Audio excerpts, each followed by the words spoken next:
आप सभी का स्वागत है। आज हमारा लेक्चर नंबर 76 है। प्रतिशत हमारा चैप्टर नंबर 10 चल रहा है आर सॉल्व बुक से। और आज का हमारा जो दिन है वो 15वां दिन है प्रतिशत का। तो देखिए, ये आपकी बुक है जिसमें हम चैप्टर रेडी कर रहे हैं। 365 पूरी कंप्लीट ये मैथ कंप्लीट करना है। 365 10 से 15 मिनट की शॉर्ट्स वीडियो में। और आज हम देखते हैं प्रतिशत के 10वां जो हमारा अध्याय है उसके 15 दिन का पहला क्वेश्चन, जो कि पेज नंबर हमने लिया है 177 पर। प्रश्न नंबर है हमारा 74। क्वेश्चन में पढ़ देता हूँ। एक मेज का मूल्य एक कुर्सी के मूल्य से एक मेज का मूल्य एक कुर्सी के मूल्य से कितना अधिक है? 400 रुपये अधिक है। 6 मेज और 6 कुर्सियों का टोटल मूल्य है 4800 रुपये। तो कुर्सी का मूल्य मेज के मूल्य से कितने प्रतिशत कम है जी? यानी कि एक टेबल और एक चेयर के जो मूल्य में अंतर है वो है जी 400 रुपये, यानी कि 400 रुपये अधिक की है हमारी मेज। फिर कह रहा है जी 6 टेबल और जी 6 चेयर का जो टोटल रेट है वो है जी कुल मिलाकर 4800 रुपये। अब हमें दो जानकारी दी है, माना कि ये हमारी इक्वेशन पहली है, दूसरी है। और यहाँ से क्वेश्चन हम सोल्व करेंगे। दूसरी इक्वेशन को पूरी को 6 से भाग कर देंगे। जब हम 6 से भाग करेंगे पूरी इक्वेशन 2 को, तो यहाँ पे 6 से 6 कट जाएगा, टी बचेगा, यहाँ पे सी बचेगा, और यहाँ 8 छंग 48 800, यानी कि एक टेबल प्लस एक चेयर का जो मूल्य है वो आ जाएगा हमारे पास 800 रुपये। अब उनका अंतर है कितना? 400 रुपये का। 800 उनका जोड़ है टेबल का और चेयर का, एक टेबल एक चेयर का अंतर है हमारे पास 400। तो यहाँ पे तुलना करेंगे तो हम तुलना करने पर सी माइनस प्लस का कट जाएगा, तो यहाँ टी से टी जुड़ के हो जाएगा 2 टेबल बराबर किसके? 400 प्लस 800। 400 प्लस 800 यानी कि हमने समीकरण नंबर जो 1 है और यहाँ पे 3 बनी उनमें तुलना करी, तो वहाँ पे प्लस माइनस होने के कारण सी का वैल्यू कैंसिल हो जाएगा, और तो हमारा 2t बराबर हो जाएगा 1200 के। 1200 अर्थात 2 टेबल का जो रेट है मेज का 1200 है, तो एक टेबल का रेट हो जाएगा 1200 को 2 से डिवाइड करेंगे तो हम कह सकते हैं कि एक टेबल का जो रेट है वो 600 रुपये है जी। अब हम यहाँ पे t का वैल्यू रख लेंगे पहले इक्वेशन में 600। 600 माइनस सी बराबर किसके? 400 के। 400 में से इधर लाकर 600 घटाएंगे तो माइनस का 200 बचेगा, यानी कि सी माइनस बराबर 200 के, यानी कि सी की वैल्यू यानी कि एक चेयर की वैल्यू हो जाएगी मेरे पास 200 रुपये। अब मुझे यहाँ पे तुलना करी गई कि कुर्सी का रेट मेज के मूल्य से कितना कम है, तो अब पहले इनमें अंतर देखेंगे कि कितना अंतर है। टेबल कितना अधिक है चेयर से? रेट में 400 रुपये, तो 400 रुपये का अंतर है। तो किससे अधिक है, किससे कम है कुर्सी का रेट? टेबल से। तो टेबल से कम है, किससे कम है ये? 400 रुपये 600 से। तो 400 बटे 600 परसेंट काटने के लिए गुना 100, यहाँ से 2 जीरो कैंसिल हो जाएगी, 2 दूनी 4, 2 तिया 6, 2 की गुना करेंगे 100 में तो ये हो जाएगा 200/3, और 200/3 का मतलब हो जाएगा 66 सही। 2/3% कम रेट है किसका? एक कुर्सी का एक मेज से। तो 66 सही 2/3 ऑप्शन में नहीं है, तो आंसर हमारा हो जाएगा ऑप्शन डी, यानी कि 66 सही 2/3 इसका आंसर आ, जो कि ऑप्शन में नहीं देने के कारण इनमें से नहीं उत्तर हो जाएगा हमारा option D. Next question page number 178 पर, वहां से हमारा क्वेश्चन नंबर 83 है। एक व्यक्ति का मासिक वेतन 5180 रुपये, खाद्य सामग्री तथा अन्य मद पर उसका जो खर्चे का अनुपात है, यानी खाद्य पर अगर वो 2 करता है तो 5 रुपये खर्च करेगा अन्य मद पर। खाद्य सामग्री का रेट बढ़ता है 10% और अन्य मद का बढ़ता है 15%। तो उन्होंने कह रहा व्यक्ति का वेतन में कितनी वृद्धि करे कि विभिन्न मदों पर खपत में कोई परिवर्तन न आए। तो सबसे पहले 5180 को हम अनुपात में बांटेंगे 2:5 के। 2:5 का यानी कि अनुपात का योग हो जाएगा हमारा 7, और 7 को लेकर डिवाइड करेंगे हम किसे? 5180 को। तो 7 सती 49 बच गए, 2 7 चौक 28, अर्थात एक यूनिट का मान मेरा 740 है। अगर मैं 740 की गुना दोनों साइड के अनुपात में कर लूँ, यानी कि 2:5 में अगर 740 गुना करता हूँ तो ये खाद्य सामग्री का खर्चा है और ये अन्य का, तो ये हमारे पास आ जाएगा कितना खर्चा हो रहा है यहाँ पे 08 7 दूनी 1480 इसमें हो जाएगा हमारा गुना 2 से करके 740 में, और 5 चौक 20 और 5×7 = 35 और 2 37, यानी कि 3700 रुपये अन्य मद पर खर्चा करता है, अन्य मद पर। अब ये कह रहा है कि आपकी मूल्य जो खाद का है उसमें तो बढ़ती है कितने % की बढ़ोतरी, 10% की, और अन्य मद में बढ़ोतरी होती है 15% के। तो देखिए 1480 का 10%, 10% का मतलब 10वां हिस्सा, 10वां हिस्से का मतलब 148 रुपये बढ़ेंगे यहाँ पे खाद्य वाले में हमारा।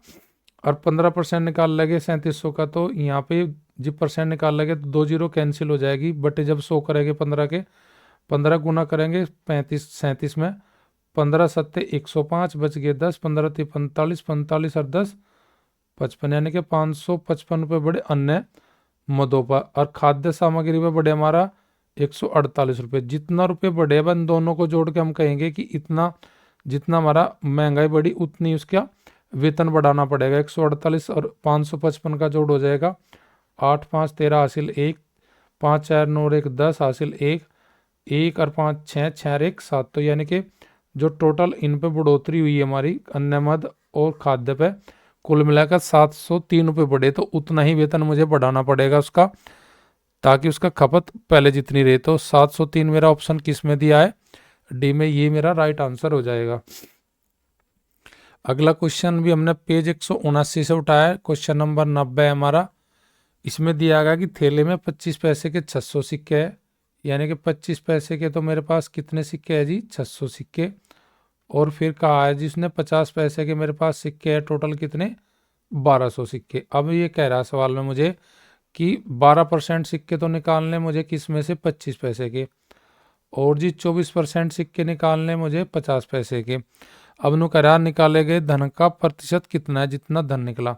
तो सबसे पहले जो 600 सिक्के है इनको अगर रुपये बनाना है तो 25 पैसे में 1 रुपये बनाने के लिए कै सिक्के डालने पड़ते हैं हमें, 4 सिक्के। तो 600 सिक्कों में कै रुपये हो सकते हैं, तो 25 का मतलब यानी कि 1/4 रुपये। तो अगर मैं 600 का 1/4 निकालूँ तो मुझे 600 सिक्कों में पता लग जाएगा 25 में कुल रुपए कितने हैं। तो 600 का 1/4 निकाल लूँगा, क्योंकि 1/4 क्यों, 25 पैसे का मतलब होता है रुपए का चौथाई हिस्सा। तो यहाँ पे मैं कहूँगा कि 25 पैसे में मेरे पास सिक्के में टोटल जो रुपए है वो 150 है। इसी प्रकार 50 पैसे सिक्के अर्थात 1 रुपये बनाने के लिए 2 सिक्के, यानी कि रुपए का कैक हिस्सा है 50 पैसे, 1/2। तो 1/2 निकाल लूँगा मैं किसका, 1200 सिक्कों में। देखूंगा कि कितना टोटल रुपए आ जाएंगे मेरे। तो 1200 को भाग करूँगा मैं 1/2 से, तो यानी कि कहना मीन 600 रुपये है मेरे 50 पैसे के सिक्कों में। तो टोटल रुपए मेरे पास कितने हैं, 150 रुपये तो है मेरे पास 25 पैसे सिक्कों में, और 50 पैसों के में सिक्कों में मेरे पास धन है टोटल 600। तो कुल मिलाकर थैले में धन है मेरे पास 750 रुपये।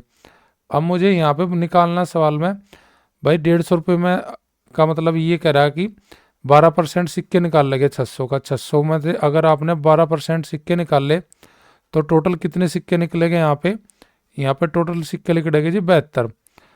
और 25 पैसे थे, एक सिक्का 1 रुपये बनाने के लिए कितने सिक्के डालने पड़े, 4। तो 72 सिक्कों में कितने रुपए निकल आएंगे हमारे, 72 का 1/4 करेंगे हम, तो हम कहेंगे कि आपका 12% में टोटल 25 पैसे से 18 रुपये निकल जाएंगे। इस प्रकार 1200 सिक्कों में से 24% सिक्के निकाल ले तो 1200 का 24% का मीन्स हो जाएगा 2 जीरो से 2 जीरो, 24 दूनी 48 का 8 का 24 एकम 24, 24 और 4 28, यानी कि 288 सिक्के निकलेंगे मेरे किस में से, 50 पैसे को में, जब हम 24% सिक्के निकाल लेंगे 50 पैसे के। और 50 पैसे से 1 रुपया बनाने के लिए क्या मतलब 1/2 करेंगे, क्योंकि 50 पैसे 1 रुपये का कैकवा हिस्सा है 1/2। तो 288 में से हम कितना रुपया निकाल लेंगे, 144 रुपया। 144 और 18 रुपये टोटल हमने निकाल ले कितना, इन दोनों का जोड़ जो आएगा वो आएगा 162 रुपये हमने निकाल ले। टोटल धन कितना है थैली में उससे तुलना करा रहा है। 750 में से कितने रुपए निकाल ले हम, 162। तो 162 रुपये देखना हमें 750 का कितना % होगा। तो 162/750 और गुना % निकालने के लिए 100, 0 से 0 कट गई, 5 दूनी 10 और 5 से काट गई हो जाएगा 75।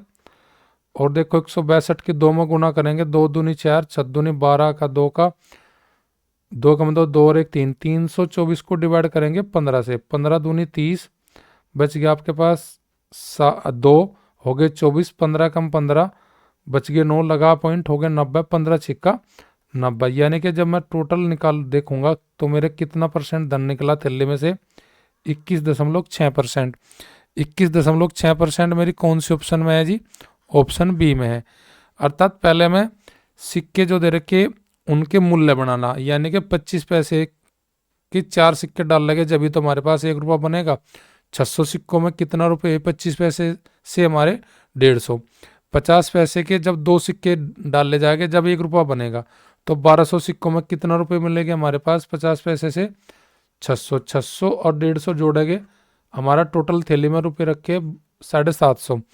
अब 12% सिक्के निकालना मतलब है 600 का, 600 सिक्कों में से 12% निकालना मतलब 72 सिक्के, 72 सिक्के में रुपये हो जाएंगे कितने, 18, क्योंकि 72 को भाग करेंगे 4 से, क्योंकि 25 पैसे 4 सिक्के डलकर जब 1 रुपया बनता है। 1200 में सिक्कों में से 24% सिक्के निकाले, अर्थात 288 सिक्के निकल गए 50 पैसे के। तो यानी कि 50 पैसे के 288 सिक्कों में कितना रुपए बनेंगे, 144, 18, 144 यानी कि 162 रुपये हमने थैली से निकाले, जिसमें टोटल धन था 750 रुपये। तो 162 रुपये 750 का कितना परसेंट बनेगा, 21.6% बनेगा। अगला क्वेश्चन मेरे पास दिया आ गया कि प्लॉट खरीदा जाता है कितने रुपए में, 72,900 रुपये में, और खरीद कर उस पर कितना, 1,33,100 रुपये की लागत से बिल्डिंग बनाई जाती है। प्लॉट का दाम तो 10% बढ़ेगा और बिल्डिंग का दाम 10% की वार्षिक घटोतरी होगी। कितने वर्षों के बाद दोनों का मूल्य समान होगा, ये मुझे पूछागा पेज नंबर 181 पे, क्वेश्चन नंबर 109। देखिए ऐसे सवालों में हमारे पास जहाँ पे एक जगह सेम परसेंट से दाम बढ़ रहे, दूसरी साइड में सेम उसी परसेंट का दाम घट रहे, तो इसका मतलब है कि 10% बढ़ने का मतलब 11/10, और 10% घटने का मतलब हो जाएगा 9/10, यानी कि 10% का मतलब होता है 100 का 10वां हिस्सा, और जब 10 से 11 होगा बढ़ोतरी, और जब घटेगा 9/10 बोल रहे हम।